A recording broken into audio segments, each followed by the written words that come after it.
Perbuatan pria bernama Wahyu Dedik Kurniawan sungguh tega. Dia melakoni aksi sebagai mucikari praktik prostitusi di Badung, Bali, dengan melibatkan orang terdekatnya pada Senin tanggal 4 November tahun 2024.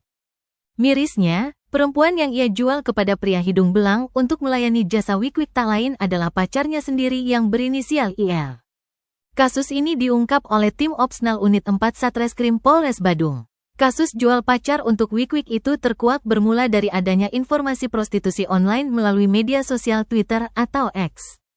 Maka, tim Opsnal Unit 4 melaksanakan penyelidikan lebih lanjut atas kebenaran informasi tersebut.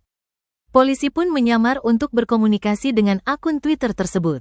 Lalu, dijawab oleh akun itu bahwa memang mencari pelanggan untuk diajak melakukan kegiatan prostitusi. Berbagai jenis wik-wik dilayani, mulai dari melakukan hubungan intim bertiga serta swinger atau bertukar pasangan. Akun yang dijalankan pria asal Pasuruan, Jawa Timur tersebut juga menawarkan korban untuk menjadi model majalah dewasa. Pelaku mematok tarif yang disepakati sebesar 1,5 juta. Kalau sudah sepakat, maka pelanggan akan diarahkan untuk menikmati layanan esek-esek tersebut di sebuah kamar hotel di Jalan Batu Belik, Desa Kerobokan, Kelot, Kuta Utara. Maka, polisi memutuskan untuk melakukan penggerebekan pada Senin tanggal 4 November tahun 2024 pukul 18 WITA. Aparat dapat menangkap Wahyu di sana karena memang melakukan hubungan intim bertiga. Ada juga pacar pelaku yaitu IR dan seorang pelanggan di sana. IR hanya berstatus sebagai korban dan pelanggan statusnya hanya sebagai saksi.